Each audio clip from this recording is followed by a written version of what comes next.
So guys, welcome back to another video. It's been a while. I think it's been about 10 days since I picked up a camera, and then about 7 days since I actually edited a video. And honestly, during my cardio, I'm getting so bored that that's one of the reasons why I picked up the camera again. Another reason is I did have like ideas in mind to film for videos, and I've just not like brought them into fruition yet. There's no excuse really. I think as well, I've been so busy. Obviously the last video I said about the deadline that I had for work, that was a week ago today. So I had that, and then I've had two like short-term deadlines this week. And then today, for example, I'm leaving an hour earlier, and I'll get home an hour and a half later just because I'm working somewhere else and I won't get the travel time for it. So I've just been busy with work, which is good because I had stuff to catch up on from prep. You know, I was on my work. I made sure I was doing prep. I didn't want prep to like impact my job. But at some point, like your ability to be as good as you could be diminishes. Same as the end of an off season when you're just like a lethargic mess. And then also the amount of time I spend doing cardio and steps and shows and all that sort of thing. You're only one person, so I was sacrificing sleep and all sorts already. But there we are. So we'll catch up on work, which is good. We're doing what we should be. I will still do some of these video ideas that I've got. It's nothing fancy. It's just me going over topics with more of like a sit-down form video, like a discussion video. I will also do more training videos when I get a microphone. I'm still looking for a camera so that I can actually like record while still using my phone as well. So any ideas, let me know on what cameras to buy. However, today I am working away, like I said, not away, just an extra hour. So I won't be able to have my normal 5 meals. So my second meal is usually in between like my first block of work, which in my own job I can just sneak in. It's like a yogurt meal. It's my smallest meal of the day, protein and fruit. Whereas where I am today, I'm with people all day. I won't be able to just have a meal because I'll be working with patients and I won't be able to just sneak off to my own food. So 4 meals today. So I'll explain the adjustments I've made. It's a rest day, so it's not the most exciting day to film. So I'm not going to film any of my day, plus I'm working all day. But you're all here for the food anyway. And the main goal of this video will literally just be to explain, well, to show you the changes that I've made to my diet in order to facilitate the 4 meals instead of 5. You all know the basics. You know, obviously my protein feedings will be pretty much evenly distributed. It's a rest day, so I won't be really focused on carb and fat timing. As long as I save a large bolus of carbs for my last 2 meals, just so I have any potential carryover effect of glycogen going into tomorrow's session, because I'll be training a bit earlier. But also, I want to make sure I've got a bolus of fat in the last 2 meals, mainly to help with sleep, really. Not that I'm struggling to sleep at the moment, but prep habits are still there 4 weeks post-show. But yeah, I'll show you the actual like reasons as to why I've been doing what I'm doing. Like I said, the only meal that's going is really that yogurt and fruit meal, so it's not loads of food, it's just protein and a bit of micronutrition. I also can't have eggs for the morning, so usually you've seen my recent meal. I think the last one you saw was eggs and bacon on that sourdough. So I've got rid of the bacon. It was nice, but it just couldn't justify eating it every day. And the sourdough, it wasn't satiating enough, so I have changed that recently. You'll see a training day to what I've changed it to, but on a rest day I've changed it to oats on the side. I have eggs usually and then a bowl of oats on the side, but today I've just kind of, you'll see it. So because I'm working early and I won't get meal 2, my second meal won't be till 12:30, so I don't want my first meal being at 6:30 because I'll be starving within that 6 hour block in between. So I've woken up today, I've done my usual 3,000 steps, I've had my 1.5 litres of water with a 1.5 scoops of HydroFlow. Not that you need that, I like it, it tastes good, I feel like it hydrates me more. Have my normal vitamins, checked in the fin, I put some shots up here.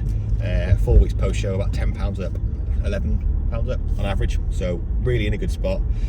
Body's slowly starting to look better again. I'm still a bit hormonally compromised. I'll go into another video explaining all that, but I'm recovering like we'd expect, so that's good. I think we'll have a new adjustment of food on the cards because for the last 10-11 days I've kind of maintained between 164 and 165 pounds, so I think we'll have a food bump tomorrow, which will be nice, with the first food bump since post prep. So things are stabilizing after that initial bump of weight which we wanted. So yeah, we're in a good spot. Exciting times. The macros are the same for today as normal, so just under 3,000 calories, just under 3,000 calories on a rest day. But like I said, you guys will see all of that. But yeah, like I said, I don't want to have that massive 6 hour window in between where I'm not eating anything because I'll be starving. So what I'll be doing instead is I will be driving to work now. I've made my meal once so I can have it cold in the car when I park, and I'll have about 15 minutes to eat that, and that'll be about 8 o'clock-ish, and I'll start work at 8:30. So 8 till half 8 I'll be eating meal 1, and then half 12 till half 1 I'll be eating meal 2. So it's not too bad. And I've got a coffee with me here, of course. I'm still on the caffeine, just 2 servings a day. I don't think I'll reduce that. I'm not desperate to. It's not impacting anything, so we'll see. But then if my appetite does diminish throughout the off season, then obviously caffeine will be one of the things that goes. I don't have pre-workout above 150 milligrams at all anymore. I feel better with less, so I do that. Very monotone this morning because I'm not eating yet. I've just kind of woken up. I'm happy with the physique shots. I'm getting more and more pale and more hairy because I don't really care to shave. I don't really show off my body that much. It was just purely for prep reasons. But I will stay on top of the upper body shaving every so often. I've got a festival coming up, so I want to be shaved for that. And I'll start getting a bit of tan for that as well, I think. But yeah, so for now I've got a litre of water with me just for this hour journey. I think that's it. I think I've waffled on enough. So I will catch you guys for meal number 1, and if I need to update you with anything else, then I will then. All right guys, we have finally arrived at work. Well, working here is a nightmare, so it's a different hospital site to where I usually work. Here, it's about a 20-minute walk from where I am now. I'm assuming there's parking closer, but I don't know. But in my head, I'm thinking, well, I need to get steps in anyway. So, if I can get it. Meal number 1, which I'm a bit in a rush for because... I'll just turn it upside down. I'm a bit of a rush for because I needed to wee on the way. I turned off at the wrong services. And that weird stressful thing where you're trying to find your way back. But there we are, so half asleep still. I've got a coffee there, which is my second one, but I don't really want to drink it all because I'm tempted to get rid of it because I've only had about a quarter and I get like a nice fresh one. But we'll see. That's my interesting story of the day. I don't know where the nearest coffee shop is, but I don't think we have time for that either. We've got 10 minutes to eat this. So this meal, I don't know if you can see it. It's my oatmeal, but there's more of it. I'll put the macros here. There's more oats. There's a lot more whey. And more peanut butter because I haven't got what, like I said earlier in the video, I haven't got the eggs that I now have with this meal. I'm not bringing 2 fried eggs with me. Could have bought boiled, but no, I'm all right. There's 100 grams of oats. I think it's 10 grams of peanut butter, 10 grams of dark chocolate. I don't know, an apple and then whey. I'm looking forward to it. I'm a little bit hungry now, and it'll definitely keep me satiated until lunch. Appetite is definitely coming down somewhat as this off-season recovery ensues. I'm going to down this. I'll catch you guys for my meal number 2, which again will be a bit rushed. But I'll do catch-ups on that later on in the video, maybe on the way home, but we'll see. So I'll catch you guys for the next meal. So guys, I'm actually on the break in work now for meal number 2. So I'm actually come to a bus stop because there's nowhere else I can record. So my usual meal is that weird stew meal that I make, that monster mash, but I haven't got a microwave and it's gross without it. So I've actually got chicken that I make in the best seasoning in the world, salted veg, got 2 pita breads and one of them little Lindor yogurts as well, but you'll see the macros here. It's not as nice as the stew, but I can have it cold and it's nice enough. Nando's Peronaise sauce is the absolute goat as well, so I have that on it, which I missed in my diet. So this is the first time I'm having this since my diet, and this is the staple for my lunch last off season because I can have it without heating, which I might do soon because the heating of that stew takes like 5 minutes. So this is this. That's why I have it quickly. And the macros are wheel screen, like I said. But otherwise, I'll catch you for a bit more detail when it comes to, well, we'll drive home.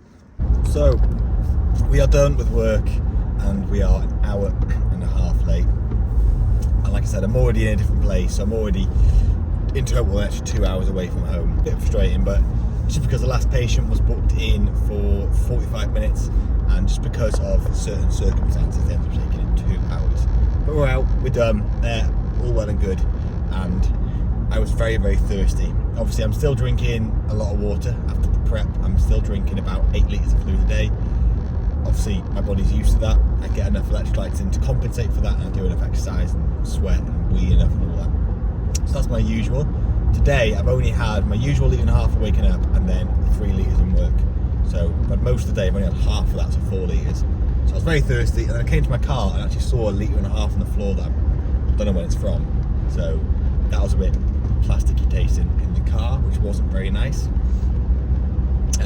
But it really hit the spot. I was actually thirsty when you're down like half of that and doesn't touch the side. I had to stop myself from drinking it so I wouldn't head around. But that was really, really good. So I've also got a lukewarm Coke to go with it from Pepsi Max.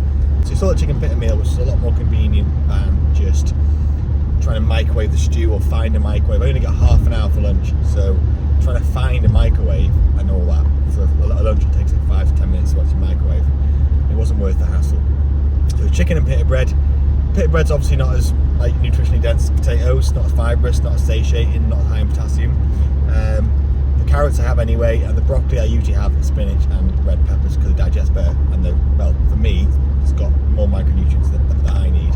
I get broccoli on the sides, well, most days of the week. So that's that. So it's not as nice. The pita was almost like a jaw workout compared to potato.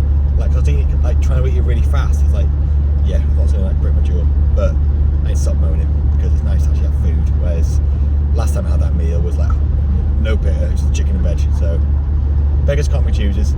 As for where I'm at a situation where some days are really good. Training in some really good spots still. It's been like 2 weeks in a row now. My hamstring's still a niggle. My appetite is up and down. So today my appetite's not too high, which is absolutely fantastic. Whereas yesterday I was ravenous. So it depends on the day. I'm very, very tired today, as you can tell, because I only got 2 hours night before last because of the family emergency thing. So everything's fine now. But I only got 2 hours of sleep in the car. And then yeah, well last night I got a really good sleep, but not as much as I should have to catch up. But I'll stop moaning because I'm off tomorrow, so I'm going to be a bit of a lie-in. My next meal is because I'm late, I don't want to like record too much of it. I'll get a quick clip of it because Faye will want to eat straight away when I get home because she's having to delay hers as well. She doesn't, but she wants to have it with me. It's that Chipotle meal, which I always have on a rest day with Faye. Well, sometimes I have salmon instead, but rarely. Usually it's that because it's high in fat because I have avocado and cheese, so it's rich in all sorts of micronutrients from both of them. It's tasty, digests well because the chicken and rice, and the veg isn't much in it. The veg is literally, well, avocado counts for a veg, but the veg is literally just lettuce, which isn't the most nutritionally dense, but I have like 100 to 200 grams in it, so it just really bulks the meal up a little bit. It makes it more satiating for me when I am still a little bit hungry. And then my last meal will only be 2 hours after that, and you probably know what it is anyway, so I'll record that one a bit more. But yeah, my rest days, my fats are still higher, the 75 grams compared to a training day 55. And the fats are a lot higher compared to the carb as well. So today it's 75 grams of fat and 350 carb. And that's just to make sure I get enough essential fats, and especially post-show while I'm recovering. So if you are having a higher fat diet on a rest day, don't be filling it with shit. Like if you're filling it with shitty food, obviously have treats now, but if you're filling it with shitty food all the time, then it beats the object of having the higher fats. Like the higher fats are there to make you, well, make sure you're not skipping any of them essential fats. Having a few cod liver in the morning won't cut it, a few omega-3s. So get the healthy fats in, make sure your body's getting everything it needs, especially in a recovery phase. Do have them treats every now and again, but don't just fill all your fats with shitty food. Otherwise you'll just need more fats to compensate for the nutrient deficits that you're causing, which then take away from the carbs. So it's a horrible fucking smell in the air. Jesus Christ. It'll take away from the smell of the carbs. It'll take away from the carbs which you want to use to fuel your training. Obviously, I'll glimpse over meal number 3 when I get home. In the meantime, I'll enjoy my Coke. Well, I won't. I'll wait for the smell to go and then I'll enjoy my Pepsi rounds. But yeah, that's the rationale behind that meal. Most of my calories quite even throughout each meal today. That'll be it for caffeine for me now. I had a coffee about 1 o'clock just after that lunch. A little old lady serving filtered coffee down the road, so obviously went to her. And yeah, it was quite nice. And then yeah, so I'll catch you guys for meal number 3. Right guys, so very quickly, like I said, it's 6:30. We usually eat at 5:30ish. Yeah. So we're running behind because my next meal's in less than 2 hours. I'm not an early night because of my lack of sleep that I talked about before. So this is the Chipotle meal. It looks very aesthetic. I don't usually make it like this. It's usually a lot more messy, but this is just for you guys and it's still shit. Lettuce, rice, salsa, avocado, lots of cheese, and then some chicken breast. Mine still looks nice. And then you got Faye's as well, which I always say looks, she said it looks nicer. I don't think so. Mine looks nicer. Because you can't see the rice, but let me know who does better. Probably his Faye's. The cheese almost ruined mine. It looked good before the cheese. But yeah, so I'm going to heat it up in the microwave because it's taken me that long to make it. And then we're going to watch the newest episode of The Boys, which I don't know if you guys watch it, but it's gone a bit... Over the top. Yeah, it's trying hard. A bit too hard. But yeah, I think that's it. Any series suggestions, actually, we're more than open because we've got nothing to watch after this. We're Not watching if it's Dexter. on Disney Plus. Everything's on Disney Plus. Yeah, I don't recommend all Apple. We don't recommend Apple TV. I mean, we could just get a free trial. But yeah, like I said before, most of this is for the healthy fats and in the avocado. Just like a nice meal that we have together. On training days, I don't have time. So I'll have this. I'll show you the last meal. Yeah, we'll see you then. I thought I'd have to quickly jump on again, guys. Just because now that I've microwaved it, look how much nicer it looks now. Much better than phase. But yeah, I'll actually catch you in the next clip this time. Right guys, we are at the last meal. You probably guessed it. It's my oats. I'm still using the teaspoon. It's not for an appetite reason, it's like, that gives me a big enough mouthful. So I think a tablespoon is just unnecessary. It won't be eat it too quick. And also, as you can see here, I've got my cream of rice ready for tomorrow. Teaspoon for comparison size. It's 100. Well, I'll show you in a different video. But it's my pre-workout meal, and I'll be working out in the morning. And I like cream of rice cold because it makes like a cakey texture that I showed you in the previous video. Oats after this morning, I can promise you now, they're so much better hot. They were nice this morning, but when you get little like pockets of melted dark chocolate, it's much nicer than cold. You're right. Oh yeah. I wonder what it was then. But yeah, so what I'll do is, because I'm making the cream rice night before, I'll put it in the fridge overnight. Whereas if it was on the day of, I'd probably put it in the freezer for about 40 minutes beforehand. But I'm gonna have that. I made the mistake the other day actually of only freezing it for 20 minutes, so it came out like room temperature, so it's not hot or cold, it was shit. So don't do that. But cool, that's it for the video. This meal's the same as always, but with more dark chocolate to make up for the fats. You'll see all the macros on the screen. And roughly why I do everything. This is my last meal before bed. So high in protein like the rest of them are, high in fats to keep me full throughout the night but not undigested. I'll leave an hour or two before I go to bed to make sure it is digested. And oats apparently help melatonin production. I don't know if that's true. I've heard that. I think I read it a long time ago. Anyway, I'm not going to quote the study. I might look it up out of interest. But that's it. Luckily my appetite's quite low today because I was 6 hours between meal 2 and 3. But that's it. Finally. I'm going to have this. I'll probably have more food tomorrow in terms of, I think the macros will be changed, like I said earlier in the video, because weight's been stagnant. So I'm hoping that tomorrow I don't wake up too much heavier, otherwise he might change his mind. So I'll update you guys in the next video either way on that. But yeah, I'll catch you guys for the next one.